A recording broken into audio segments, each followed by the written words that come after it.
Hey, what's going on, everyone? This is Greg, your co-host to the Grilling to Get Away podcast. Here's my buddy. What's happening, everyone? This is Ben. Ben, what's going on, man? Not much. How are you? I'm good. Yeah. Yep. Another beautiful day here in Wisconsin. It is. We got some rain last night. We did. It stormed a little bit. A little bit. Did you stay up to watch the Lions game? I sure did, man. I wasn't Monday night against the Ravens. What a What banger. I went to bed at halftime. I bet you did. I did. Yeah, it was way past my bedtime. Yep. So I'm surprised you made it that long. Yeah, you're right. I was falling asleep on the couch. So. I was in one of those, wake up every few seconds to see what's going on. Mm-hmm. Yep. Where you're sitting there with your big Snuggie on and just, that was my slippers my and blankie. Yep. That was it. Yeah. So a good win for him, I guess. Yeah. After Packers got upset by the Browns, so that wasn't a good thing. But then the Lions come back, and so it's going to be crowded there at the NFC North. Everybody's 2-1 except for the Bears. Oh, shoot! Yeah. Yep. Yeah, dude. It's been fun so far. Yeah. Solid season. Solid start. Solid way to jump into football.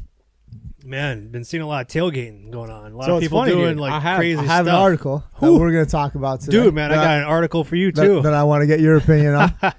And it's around tailgating. Okay, I want to do mine first because mine's barbecue related, but it was something that popped up. But so I think yours will probably be a little bit more interesting than mine. You think so? Yeah. Ours is from our good friend Stephen Reichman. Our best friend, Stephen.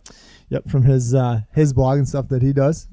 So I wanted to get some of your insight. Nice. On this. So I'm excited to talk to you about it.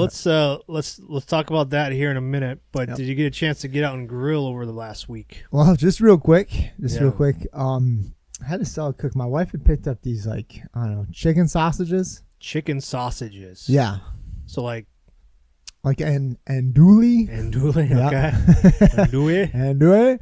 Yeah. She got some of those, and she's like, well, they had some good protein in there and all this stuff. Yeah, for sure.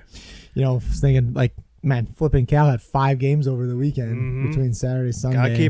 Gotta keep them fed and keep them going. Protein going. I was like, all right. I was like, I didn't appreciate her grabbing these. Yeah. I was like, okay, let's play. Okay. So that's kind of what I did. So I just did use them as a threw them in just a big tin pan. Man, you love your tin pans. Yeah, just a little beer in there, a little water, and I just let it ride for 2.5, 3 hours, dude. Yeah. Every kind of 45 minutes, just kind of rotate them around. Okay. Kept it real nice and simple, and then low and slow. I like that. Yeah, and just real tender. They're fine. Chopped them up. I made a pasta with them. So in the pasta, we did. What else did we do? We did some peas in there. Some cut up carrots. And what's there? I think, man, maybe some celery or something. I don't remember anymore. But yeah, just load it up. Yeah. No, kind of almost did like a little bit of an olive oil sauce to it with a little bit of the stuff, the container from the beer. Yeah. Kind of what the sausages were cooking in. Okay. So add some of that flavor to it and stuff. And man, dude, I'll tell you what, they crushed it. Did you put them on buns then after that, or what did you do? I put it in pasta. You put it in pasta. I put it in pasta. Okay. Because he had 5 games. Yeah. He was like, well, let's carbo load this kid. And okay. Get him protein good, get him some vegetables and stuff. Yeah. Marinara sauce or just butter and garlic? I just kind of use my own just kind of whipped it up from there. Okay. I didn't use butter. I kind of diced up some onions and diced up some fresh garlic in there. Just a little bit of oil and I said, a little bit of the beer and stuff, and then threw the carrots and the peas in there, mixed that all up, and then threw the chopped up the sausages, threw that in there. Yeah. And that's kind of what I did, man. That sounds delicious. Yeah, honestly, I was like, what am I gonna do with these? Yeah. I'm not really sure. Well, I mean, chicken sausages, pretty versatile. You can do a lot of things. Like you said, you can do the pasta. I mean, you could do traditional buns and a little marinara almost sauce. kind of slice them up and stuff. Put some cheese on they were there. the andouille. Yeah. Oh, okay. So it was they were a little spicy. Spicier. Right? Okay. So I was like, well, let's get a hoagie. Sure. Yeah, man.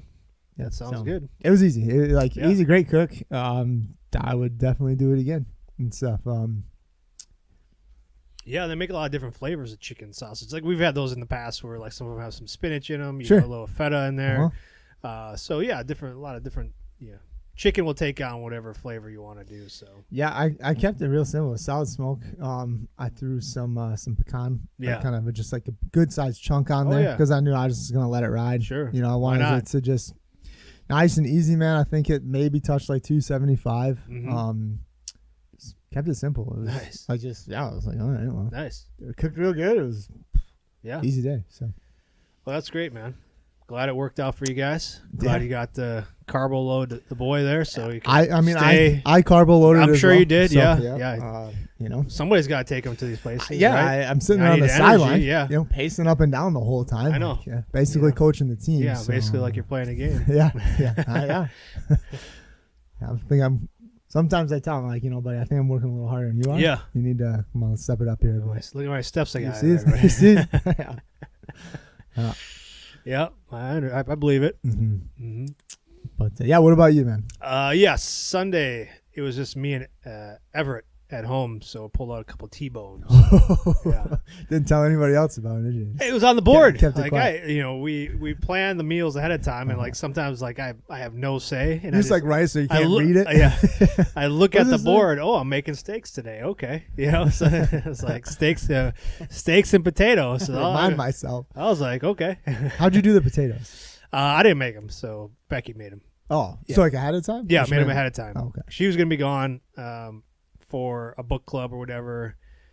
Owen was gone. He asked the girl out for homecoming, so they went to grab some food after that. Homecoming was on Sunday? He went to ask a girl on Sunday. Gotcha. On Sunday, yeah. So it's coming up this week. So gotcha. So he was gone that evening. You know, they went out to like get some food afterwards. So they were gone. And then the youngest was with the grandparents because he wanted to spend the day with them to watch football and stuff. I was like, so, well, just me and Everett. So pulled out some T-bones, defrosted them, and then I just used my gunpowder, blackening, the beef seasoning.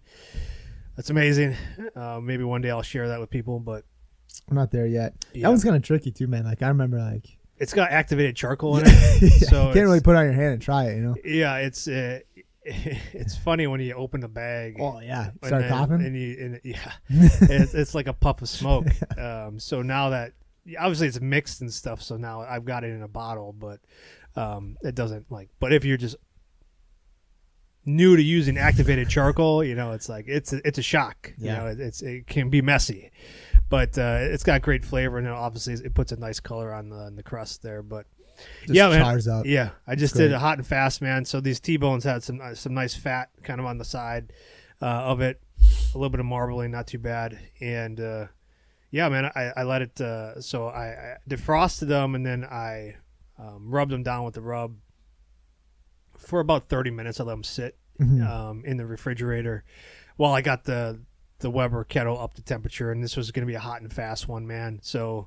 And you just had the two, right? So I just had the two. Yeah, I did maybe a quarter of a chimney worth of B&B charcoal. Yeah. And then did, just direct grilling. So I let it get up to about 450, and then I put them right over the coals. So it was a quick and easy steaks on the grill. Side note, if you haven't been out to Walmart or Walmart.com recently, they do have their annual B&B charcoal sale going on. Like you get a whole bag for like under $10. Yeah, it's like $9.97. $9.97. They have it in store too. Do they have it in store? Because I told you, I called you that one day. I was like, dude, we've been going around kind of doing some of our homework. Yep. On the different Walmart stores in the area, and I was like, Greg, they got this in stores, man. Yeah, man. So then I saw it online, and it's free delivery. So it's a win-win-win. You don't even have to leave. Yeah, I ordered because I still had a few more bags left over, so I ordered 5 more bags. Nice. For like $50. Yep. Free delivery. I had them the next day. So you just gotta go check out Walmart.com. Make sure that if you need any B&B, like I stand by B&B. It's great. It's a great product, especially if you're working just in the backyard. It's a great product. So, but yeah, so just use about a quarter of a chimney of B&B charcoal because this is just 2 steaks. Got them on there. I want to talk about the steaks right. Let's go back to that. Mm-hmm. So you got the 2 T-bones. Did you put any like oil on there? And, like, no rub oil, them down? nothing. Just my straight up my rub that I have. Because I know that's there's like a lot to that. Some people put on like olive oil as a binder, either way, I guess you could go. You didn't use any like hot sauce or nothing, anything, just straight nothing through for the, I like my steaks kind of, old fashioned, you could say. Salt, pepper is usually how I do them. Maybe a little bit of garlic, but my gunpowder seasoning obviously has a little bit. It's mainly salt and pepper. Yeah, it has a little bit of some other like cayenne in there, and then a little bit of activated charcoal in there as well. But very simple. I keep mine very simple. What about did you do any like a compound butter to put on after? No, man. So I made some gravy from scratch. Oh, here you go. For the mashed potatoes, and if you need something, you could just sop that up with a little bit of steak if you need to. You know what I mean? Absolutely. So it was a steak and potatoes dinner. Oh, real hearty. Stick to the ribs a bit. Yeah, man, that's solid. So because we were doing our meal prep on Sunday, and I had a bunch of chicken breasts in the slow cooker going, and we put like a little bit of vegetable broth in there to make them moist. But as I was making this gravy from scratch, 4 tablespoons of butter, 4 tablespoons of flour, and then 3 cups of that chicken stock that I had right there. Yeah. So I use a little bit of vegetable broth, but then I use 1 cup of vegetable broth, but then I use 2 cups of the chicken broth that I had going in the slow cooker, and then I season it with some of our garlic seasoning, ground pounder, and then some of our Memphis style. Nice. Did the combo. Look at you. Yeah, dude. Look at you. Expanding it out a bit. I'm proud of you, man. Thank you. It turned out great, man. Yeah. It turned out great. That's so funny. I just did chicken in the slow cooker yesterday. Same thing. Shredded it all up and stuff. I used all ration. So kind of playing with our all-purpose a little bit and stuff. Just did that. And I just put in like a little bit of water down in there and stuff. So yeah. We didn't have any chicken broth in the house. So I was running around looking for things. Jeez. Like, oh my God. Well, here we go. Yeah. This will work. Yeah, a little bit of water is fine. Yeah, it was fine. Because there's a lot of moisture in that. Yeah. And then like and the chicken. The chicken had a lot of juices, so just came right down. It was perfect. Yeah. No, it worked out well. The steak was great. Like I went like 4 to 5 minutes per side. Like I know last week. Did you rotate it at all? Yeah. So I like the cross hatches on them. So like after about 90 seconds, I'll rotate it about 90 degrees. Did you keep the lid off the whole time? Nope. Because I was kind of going in and out a little bit. As I put the steaks on, I'll stay there for a little bit so I can rotate it, and then I'll put the cover on, and then I go back into the kitchen, get everything ready for the gravy that I was making for the mashed potatoes.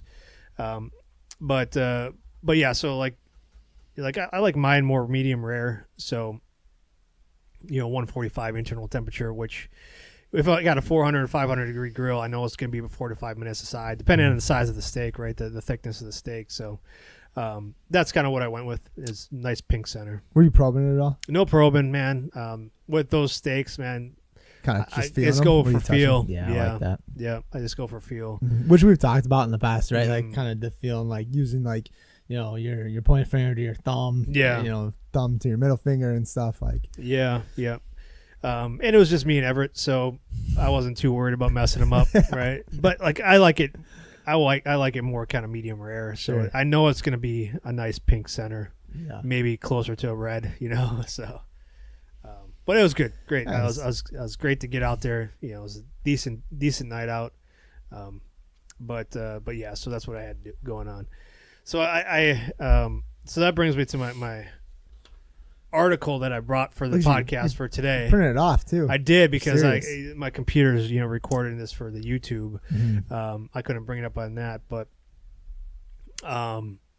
so it's like health insurance season, right? So you got to do all the biometric screenings and stuff. So, and like the questionnaires. So if you want premium credits through my wife's employer or whatever like that, you got to do these assessments and stuff like that. You know what I mean? So, I'm going through all this stuff, and, I sign up on their website and all this kind of stuff, because you have to, answer a million questions so they can determine how healthy you are. How many cups of coffee you drinking a day? Yeah, pretty much, yeah. That's none of your business. Don't worry about it. Beeswax Incorporated, not yours. Yep. But what struck me, man, was after I finished all this stuff and like takes you to your homepage or whatever, Right on the top of the thing, they had like articles and things like that. Oh, nice. Yeah. One of the first ones was real talk about barbecue. Oh, here we and go. picnics. I was like, all right, well, now I'm intrigued. Let's go in here. Okay. Because it's one of the first articles right up there. Like everybody can see it.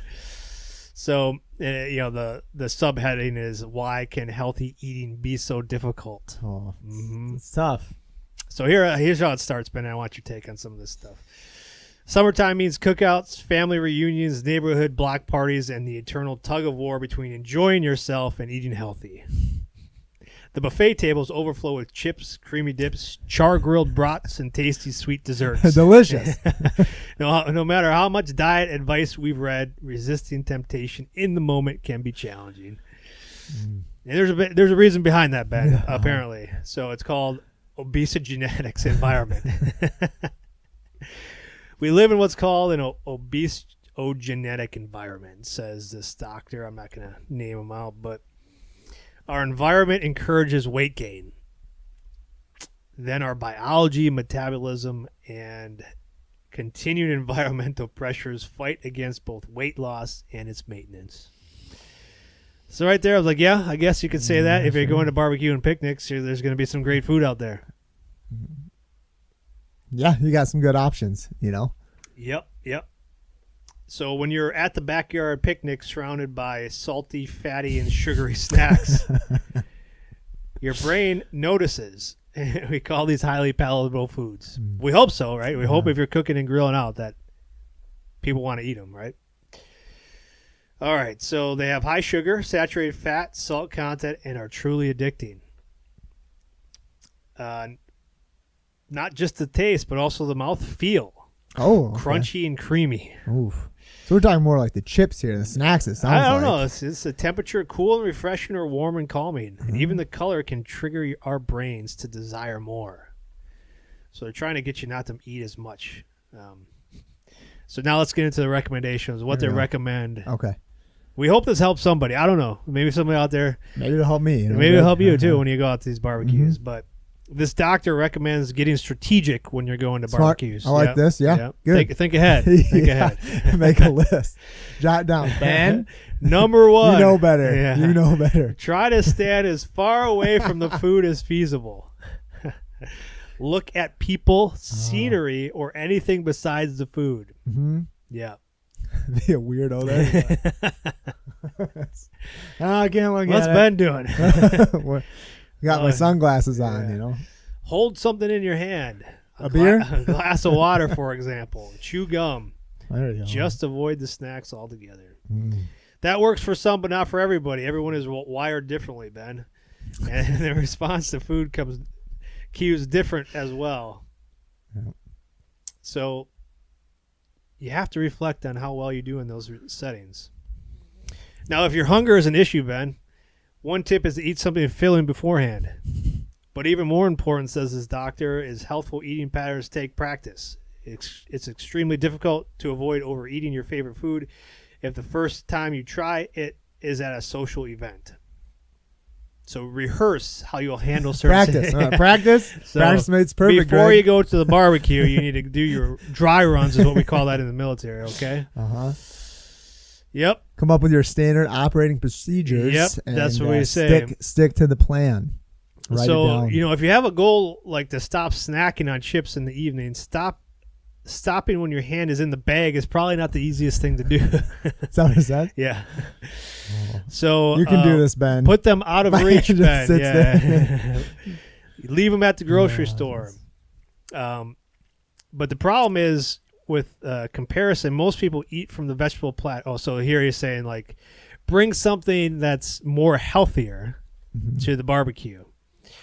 So if you've been the guy, that's a quick way to not get invited. That's what it says here. Yeah, pretty much. But so he starts off by saying, we have a healthy options you can bring without getting side-eyed. I've been the guy to bring healthy food to a party of unhealthy food and get ridiculed for it. The problem is comparison. Most people will eat from a vegetable platter unless it's sitting next to a plate of cookies, which I guess you could say, yeah. So that's weird because whenever we go to events, not even like, anytime like we're at some kind of a conference, right? Mm-hmm. What's always first is the salad. It's a salad. Salad and then the cookies and stuff. Oh, at the end. Unless you start at the end and then that at first. Well, that's where we're starting. That's where we start. Yeah. I'm taking up all this room in my playlist. Yeah. So he calls this risk reduction. Bring something that may not be super healthful, but is less calorie dense. So cookies made with with sweeteners instead of sugar, or homemade granola instead of sugar-loaded store versions. So, boo. Yeah. So if you're trying to be healthy, don't bring those vegetables. Just bring a healthier version of the cookies. Because then you can eat more. I know. Then you can eat more. Yeah. You can feel better about it, right? Sure. So, all right, here we go. So, we're coming to the end here. And for those struggling with more intense food cravings or emotional eating, knowing what is healthful eating plans looks like, being able to follow a plan, are two completely different things. So don't be so lazy. Go for a run. Put the fork down. That's what decades of advice have been saying, but that's not really helpful. He says if you're struggling with intense food cravings or emotional eating, you should talk to somebody about it, Ben. All right. Well, I'll be calling you after this, Weight management physicians and so forth. So he says it's okay to enjoy your summer, but food has been an essential part of our celebrations and our identity. There's no food that you have to eat and no food that you can't eat, he says. So basically, well, that leaves it kind of wide open for me, doesn't basically, it? Enjoy yourself, but don't enjoy yourself. Eat, but don't eat. Get busy living don't or get eat busy cookies. dying. Yeah, don't eat cookies, but eat healthier cookies. And then get back on track as soon as you're done. So that's what I had to say. Geez, man. All right. Well. That was a crap. That was dumb. Yeah. I had to read it, so now you all hear. This is why I tell you I'm a doctor. I know, yeah, Dr. Ben Kreple. Yep. So I just wanted to get the doctor's perspective on that. Yeah, that's Can we email him? Reach out. Should we reach out? Is that worth our time, Ben?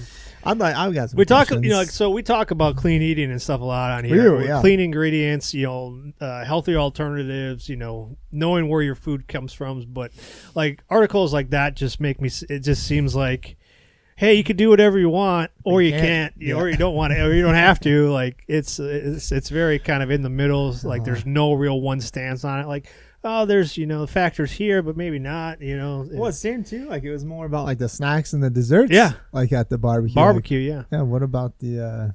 You stayed away from the meats, really. You didn't really hear anything too much about it. Not at all. Yeah, not at all. Some salty, sugary. Like okay, well, I guess we're okay, man. But I saw that pop up right. The first thing is like, okay, here we go. Oh no, now I'm intrigued. Click, download. Yeah. All right, me and Ben are talking about. Yeah. Good. Okay, great. What do you got, man? Right, man? What do you got? So, on this one, this is again from our good friend Steven Reichlin's blog. Best friend Steven, yeah. So he's got Battle of the White Meats. Okay, chicken versus pork, the tailgating showdown. Ooh, okay. Okay. So it's kind of he's got almost like it's like kind of your quarters. Each quarter is like a different like matchup. Yeah. All right. So let's see what he has here. To start, like first quarter is finger foods, okay? Okay. So for the chicken side, he's got Fire Eater chicken wings. Okay. Fiery dry rub. Yeah. Smoky char, delicious, right? Game Fuel, crispy and saucy, designed for messy fingers and happy fans. Sure. One of my personal favorites. I do love wings. Yep. I love some wings. So the fiery wings, does he give like a recipe in there too? You can tap for it. Okay. Stuff. This is just kind of more just like a quick list. All right. Yeah, it's like kind of a head-to-head type thing for each. But he just gives like a little bit of a breakdown. But yes, on each one you can tap like. And then he's got the actual recipe. Right. And we'll put that in the link. We'll put that link in the notes so people, if they want to go check out the list. With football season here, it's right here. Yeah, I was reading this and I like this. Let's talk and get after it. All right, so we're still in that Q1. Quarter one. For the pork side, he's got Carolina pulled pork sliders. Ooh, with mustard sauce. That sounds delicious. Saucy, tangy, stacked on soft slider buns. Little sandwiches, packed with depth of Carolina barbecue. Handheld bites. It's a perfect blend, balance of smoky, porky richness and mustard tang. Yeah, man, that takes a little bit more prep, though, right? So wings? Wings, yeah. So So yeah, I mean, I guess it all depends on how much time you have. If you're prepping beforehand, because you could always do it beforehand and bring it out later on. But yeah, that sounds delicious. Pulled pork sliders. Yeah, heck yeah. Sure. Why not? Yeah. So what's kind of your take? If you know, this is quarter one, right? So it seems more like kind of hands-on food. Yeah. Right? Like kind of a grab and go, just like a quick. Yeah, man. Like So like appetizer style. Yeah, I mean, if I had to pick, I'd probably go with the wings, just because it's a little bit easier, maybe a little bit lighter too, especially if we got more coming along. Yeah, that's kind of what I said too, man. But he has on here like. But I mean, if you are cooking for a lot of people, if you're tailgating and stuff, like maybe the pulled pork would be a lot easier because then you just gotta just do more wings. I don't know. Yeah, I don't know. I would go wings. Okay. For me personally, I mean, like again, wings. bang for your buck too. So like wings are a little bit more expensive. So if you're cooking for a crowd, pulled pork might be like the most cost effective one. Yeah, I'd say it depends, like you said too. If you can get it done, kind of like a you day do it or ahead two of time, before, and then you're just heating it up. Yeah. Yeah. Really not too bad. Or you just kind of come with those like sheet pans, right, and just have the sliders already pre-made. Just kind of pop it on, let them smoke for like I don't know, 10, 15, 20 minutes. Heat up, let that cheese melt on there or something if you have cheese. I don't know. But yeah, so round one, the pork was the winner. How does he determine the winner? Is it just his personal preference? I think so, yeah. Okay. He just said the winner. I live in North Carolina. Here, pulled pork is a non-negotiable at any tailgate. Okay, there you go. Tangy, saucy, downright addictive. Pork takes the first quarter. Okay, all right. So second, we've got second quarter is grilled classics. Okay. All right. For the chicken side, we got beer can chicken. Can't go wrong with beer can chicken. No, you sure can't. Again, though, it kind of depends like how many people you're cooking for. Like that's, you need a lot if you're gonna be doing it. Yeah, a lot of chickens and stuff, right? For the pork side, let's see. He's got the first timers ribs, foolproof recipe. So he's using like 3, 2, 1. Okay, all right. So this one I'd probably lean towards the ribs. I don't know. But like it's kind of interesting to me. Like after I went through this, I would have gone like ribs and wings against together. Each other, and then like chicken and the pulled pork together. Just you based could, on kind of the. I guess you could. But again, not my article, but that's just how I looked at it. Yeah, I got you. But yeah, I agree. I would have gone ribs too. But I love me some beer can chicken though. Absolutely. I'm guessing he's gonna go with beer can chicken because he has a book on it. So this is just on his blog. Let me see. I think who wrote this one? I don't think that Steve wrote this one. Oh, he didn't write this article? No. Oh, okay. So. Daniel Hare. Oh, okay, gotcha. Daniel Hale. Okay. He's a producer. So this is kind of his take on on stuff. All right. All right. So his winner is pork. He went with the ribs again. He said, he's from, hopefully Steven doesn't can me for this, but pork wins again. Ribs are the ultimate barbecue showdown. In Carolina. Sticky, smoky, crowd pleasing. Yep. Probably going to go all pork if he's out in the Carolinas, right? You'd be surprised. Yeah. All right. So the third quarter, he's got global flavor. Okay. Okay. So he's going with like a Jamaican jerk. Jamaican jerk chicken. Nice. Yeah, it looks pretty good. Bold, fiery, and fragrant with allspice and Scotch bonnet peppers. Ooh. Yeah. So got a good kick to it and stuff. I like that. Let's see. So he's using like chicken skewers. Okay, yeah. For this. I got you. So again, packed with flavor, perfect for passing around. Bring the heat, literally and figuratively. Nice. Yeah, sounds delicious. On the pork side, he's got char sweet pork tenderloin. Okay. So Cantonese classic, delivered pork with sweet, savory glaze that caramelizes beautifully on the grill. Slice it thin for sandwiches or serve in bite-sized chunks. Guests can snack on them. I thought he was gonna go like skewers for that one as well. Sure. To be honest, like kind of like a head-to-head shish kebab type of thing, the pork versus the chicken. What's your take on this one? I'm kind of. I would go more pork on this one. I think the jerk sounds solid, dude. Like I had like, but like if you don't know who's there and if it's too spicy, it's, you know how that goes. I was when I was in the Marine Corps. I was in Oceanside, California, and they had this Jamaican restaurant there. I'll never forget this, man. Like I had the jerk chicken. And my mouth is on fire for like 3 days, man. Like it was insane. Like it was never again. Yeah, it was. It's been a while since. I've had some, but nothing like that, man. It was like straight. Like these people were from Jamaica. Sure. Like, this was a restaurant. Like Welcome to it, boy. Yeah, it was. Yeah, it was painful, man. But like I've had plenty of people talk to us about like Scotch bonnet peppers and stuff at events and stuff. Right, so. they make their own, and then they make their own like hot sauce. Yep. Yeah, interesting. So here you go, buddy. The winner, Chicken Rally's back. Jerk skewers are spicy, portable, absolute blast of flavor. All right, so here we go. So our final showstopper.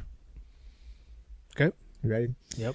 Chicken side, we got chicken thighs with Alabama white barbecue sauce. Yeah, I don't even know if I want to hear the chicken thighs. I love chicken thighs. What's your thoughts on the Alabama sauce? I haven't done that yet. But yeah, from everywhere I've seen and read and heard, like people love it. So yeah, so he's like a southern specialty made famous by Big Bob Gibson's barbecue. He's got the recipe for it. For that, so with tangy, creamy white sauce that surprises first timers and keeps regulars coming back. So I made it a couple of times. Yeah, I liked it. I haven't done. I don't think I've done Big Bob Gibson's recipe. So I have to try that out. I'll have to check that out and take a peek on what all he does. But he doesn't really go too much. I mean, it seems he doesn't really talk too much about like the chicken thighs themselves. It's just about the Alabama white sauce. Okay. And then on the pork side, we got Korean pulled pork. So sweet, spicy, and savory. Back to the pulled pork. Yeah, right. He talks about like, pork shines and tacos, lettuce wraps, and straight from the tray. Bold, flavorful, versatile. Yeah, man, I love some chicken thighs, man. So like I would lean towards that. So again, try to compare like cook times and stuff like that too. Like the chicken thighs is like a no brainer. Like you could do it like at any time and it won't take long. White sauce you can make whenever. The pulled pork takes a little bit more time and planning. If you made it a couple days before, sit in the jar and get to know each other, and then all the flavors will mix and stuff. But what was the flavor on the pulled pork again? Sweet and sour, was that? He went Korean, so sweet and spicy. Yeah, I could definitely dig that, man. Yeah. So thanks to was it gochujang? Gochujang and soy. Oh, okay. So, I don't know. Yeah, it looks good. It's nice. It's got that kind of a nice reddish pink coloring to it. But yeah, and again, he's got the recipes all in here and stuff. But Tammy said this one isn't even close for me. Oh, okay. Pork? No, sucker for Alabama white sauce. Yeah, there you go. Especially Big Bob Gibson's. Okay. So there you have it. Yeah, there's some ideas for you if you're getting out, like doing some tailgating here in the fall. Got a party coming up. There's some good ideas for you. Again, we'll post that link below so you can actually see the recipes and stuff like that. But a lot of good stuff too. I mean, like, none of those sounded too complex where it would be like I wouldn't want to do that because it just takes too long or there's too many ingredients or whatever. Well, a lot of stuff you should have kind of right there in the house. You should be able to find it easier. Yeah, man. Anything missing from that list when you think about chicken and pork that you would have? Well, so like I think of pork belly, man. Yeah. Yeah. I was even thinking like pulled chicken too. Pulled chicken, yeah, you could do that. Or like halved chicken. I don't know. I mean, spatchcock. Yeah, like I thought beer can chicken was like, I think at school and stuff. I think it's tricky though too when you're trying to cook for like that many people. I would have, like I said, dude, I would have gone kind of like party ribs head to head with like the wings. Like I wanted to ask you your take on that, dude. So if you're doing like kind of for our list, right? Yeah. Like, man, if I'm going head to head like party ribs versus like wings, which way are you leaning towards? Yeah, like right now I'd probably lean towards party ribs. Would you? Yeah.